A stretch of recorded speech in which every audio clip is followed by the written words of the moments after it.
Manchester United defeat Manchester City in the FA Cup final. And I have to say, I do need to eat a little bit of crow, swallow a little bit of crow on this one. Because before the game, last Friday, I came on here and I essentially said Manchester United don't even have a puncher's chance at this. They have no shot at all. I came in with that mentality, and I didn't give Manchester United any sort of opportunity. But it was their day, and it wasn't City's. And sometimes that's football, derbies, they could go either way all the time, no matter where both teams are league position wise. It can always go either way. And I think the disparity between the two, especially based on the seasons these two has had, was just too wide for the derby to be what gets in the way of Manchester City potentially hosting a double. I will give myself a little bit of credit in this part of it when I just talked about Man United's main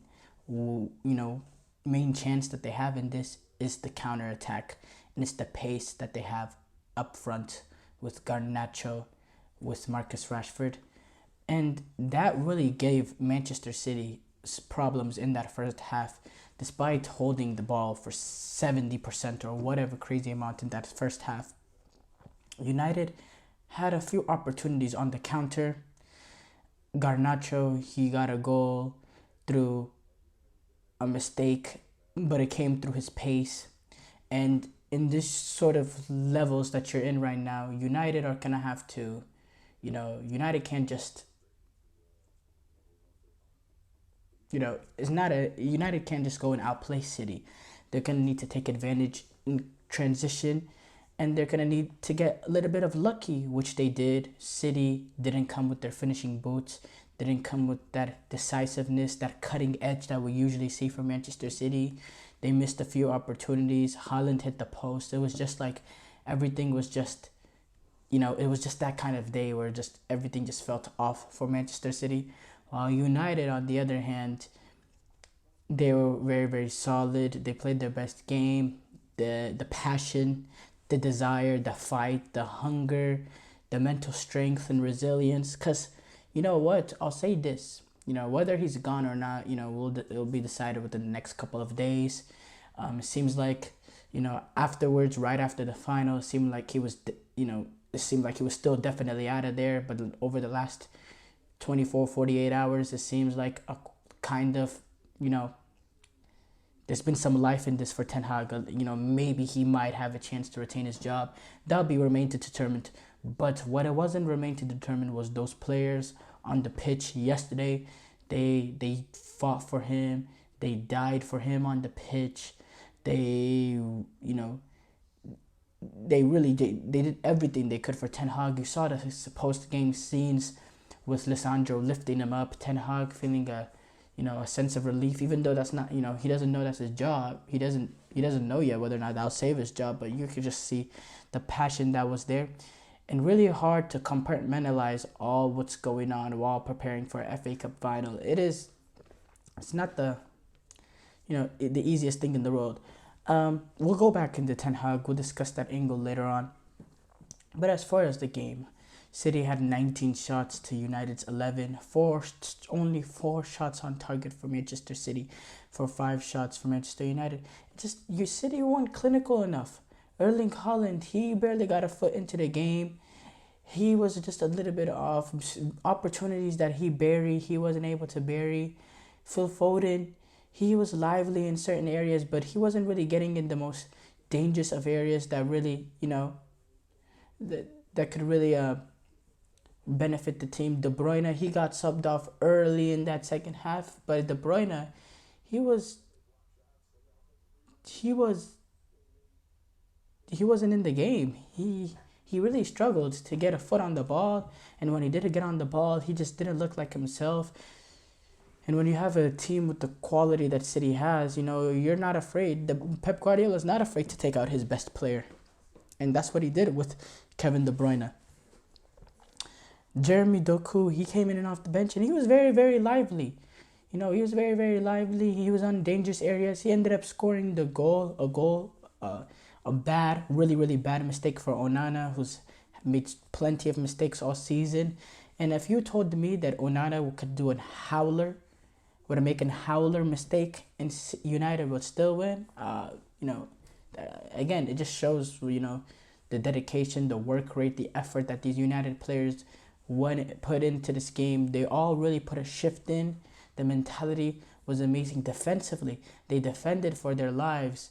This is a Lisandro Martinez that hasn't played much football all season, and he's going up against a Holland, and not only did he get his positioning right the entire game, but he was physically very, very aggressive, and very limited Erling Haaland's physical nature to dominate a game as the princess up top.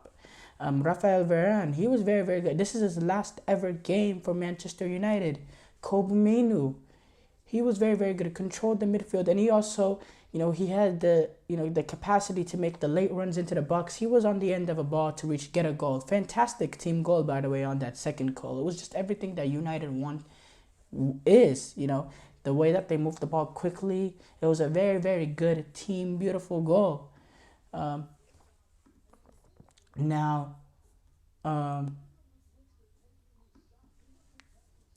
this is, it's still been a dreadful season for Manchester United. You can't argue that.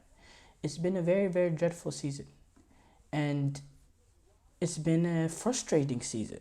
An injury-riddled season, but also a frustrating season.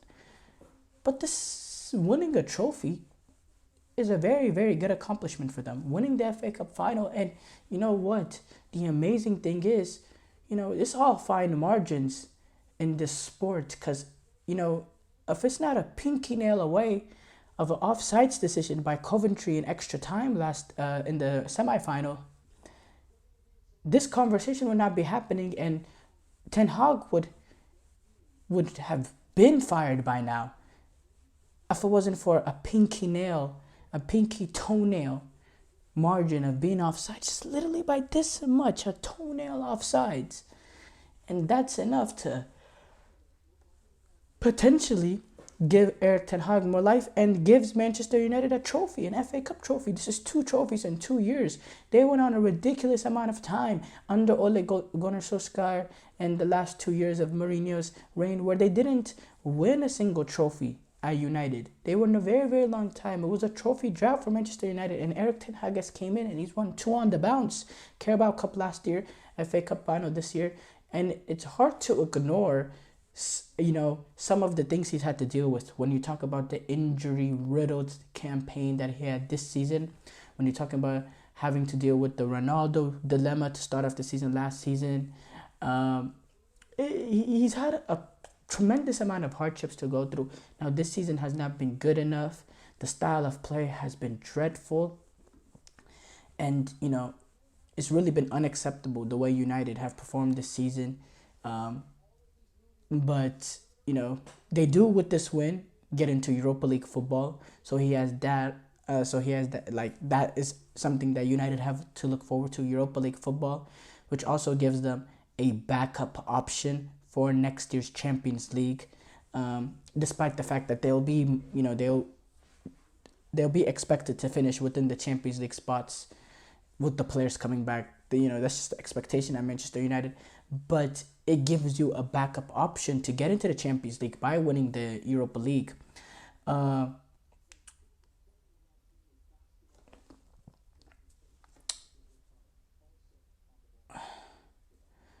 Now, does that mean I would keep Erik ten Hag? I don't know. That's for United but to decide. But it's definitely United is coming. Some of the fans, not minority, but there's a few amount of fans, the players, the staffing, and all that. They're coming together, and there is a push for, Ten Hag to stay, and there's a lot he has had to deal with. So I don't mind for. As far as Manchester City, they win the Premier League, brilliant season and all that, but only 1 trophy this season.